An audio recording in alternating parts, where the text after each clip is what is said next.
रादाब बिजोंनि हेंथायै जावरिखांदों आइजो समाजा। मिसामारियाव रादाब बुथुमनायखौ लानानै हेंथायै मान सन्मानखौ फोथैदों आइजो समाजा। जेब्लाबो गोजोन गैयै थासारि लाबोदों। गणतन्त्रनि ब्रैथि स्तम्भनि हेंथायै रागा जोंखांदों आइजो समाजा। माखासे पर्टेल खौरांगिरिया जानला मोनला ओंथि गैयै रादाब बुथुमनानै फोसावनायाव खौरां बिजोंनि सिम थानाय रायजोनि गोनांथिया गोमानो हमदों। दिनै बे बाथ्राया रोखायै बेरखांदों। मख'जाथावदि थांनाय 10 मार्चआव मोनसे गावनि पर्टेल चेनेल खौराङाव मिसामारियाव BIN'नि सोलिबाय थानाय सिखावै थाव फालांगि, जुवा खेलाजों लोगोसे आइजो देहायारि फालांगि सोलिबाय थादों होननानै खौरां फोसावदोंमोन खौरांगिरि भुपेना।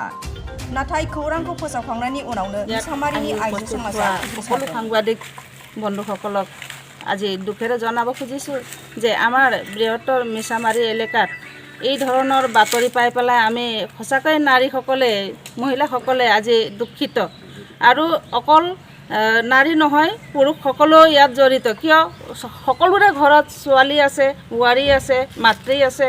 আজি বিভিন্ন কৰ্মৰত অৱস্থাত কোনোবা হয়তো পঞ্চায়তৰ প্ৰতিনিধি আছে, কোনোবা হয়তো মহিলা সংগঠনৰ কৰিব যায়, কোনোবা হয়তো মানে বিভিন্ন গোট বা বিভিন্ন কৰ্মত যায়। কিন্তু এনেকুৱা ক্ষেত্ৰত ঘৰৰ মানুহ এজনে এনেকুৱা বাতৰি পৰিৱেশন কৰাৰ পিছত কি বিশ্বাসত আমাক মানে ঘৰৰ পৰা উলিয়াই বাহিৰলৈ পঠিয়াব? আমাকতো নিশ্চয় ঘৰৰ মানুহে ক'ব না, নিশ্চয় কিবা তথ্য পাইছে চাগে সেইকাৰণে এইটো দিছে। গতিকে এই কথাটো তেখেতে যেনেকুৱা 18 তাৰিখে অজিত কি বুলি কয় ভূপেন নাথ নামৰ যিজন ব্যক্তিয়ে আগা পিছা একো চিন্তা নকৰাকৈ যেনেকুৱা মহিলাৰ ওপৰত এনেকুৱা এটা মানে একেবাৰে ঘৃণনীয় শব্দ এটা ব্যৱহাৰ কৰিলে যে মিছামাৰীৰ বিভিন্ন অঞ্চলত মানে বিভিন্ন জেগাত মানে এই নাৰী চক্ৰ মানে দেহ ব্যৱসায় যিটো চলি আছে বুলি পেলাই নাৰী দেহ ব্যৱসায় ক'ত চলি আছে মানে তেখেতে আহি পেলাই আমাক দেখুৱাই দিয়ক, আমি নাৰীসকলেই যাম য'ত নেকি তেওঁ দেখাই দিব, তাতে গৈ পেলাই আমি নিজে নাৰীসকলেই ব্যৱস্থা ল'ম। য'ত নেকি সেই হৈছে আমি গৈ নিজেই সেই ব্যৱস্থা লৈ পেলাই দেখুৱাই দিম। যদি তেনেকুৱা যদি তেওঁ দেখুৱাব নোৱাৰে তেনেহ'লে আমি জানিম যে আমাৰ নাৰীৰ ওপৰত বৰ্তমান যি নাৰীসকলে আগুৱাই আহিছে পুৰুষৰ সমান সমানকৈ কৰ্ম কৰি পেলাই এখন সমাজ সুস্থ সমাজ গঢ়ি তুলিবৰ কাৰণে যেতিয়া নাৰীসকলে ওলাই আহিছে আমি কিন্তু জানিম যে তেওঁ সমাজ বিৰোধী, তেওঁ নাৰী বিৰোধী কৰি পেলাই তেখেতে আমাৰ মহিলাসকলৰ সকলোৰে মানহানি কৰিছে। গতিকে আমি অতি সোনকালে কালি 10টা বজালৈকে তেখেতে আহি পেলাই ইয়াত য'ত দেখিছে স্থানটো দেখুৱাই দিব লাগিব, নতুবা আমি মহিলাসকলে তেখেতক মানে বিহিত ব্যৱস্থা ল'ম আৰু কঠোৰ শাস্তি ল'বৰ কাৰণে আমাৰ আৰক্ষী বা প্ৰয়োজন হ'লে তাতকৈ ওপৰ মহললৈকৈ আমি নাৰীসকলে যাম।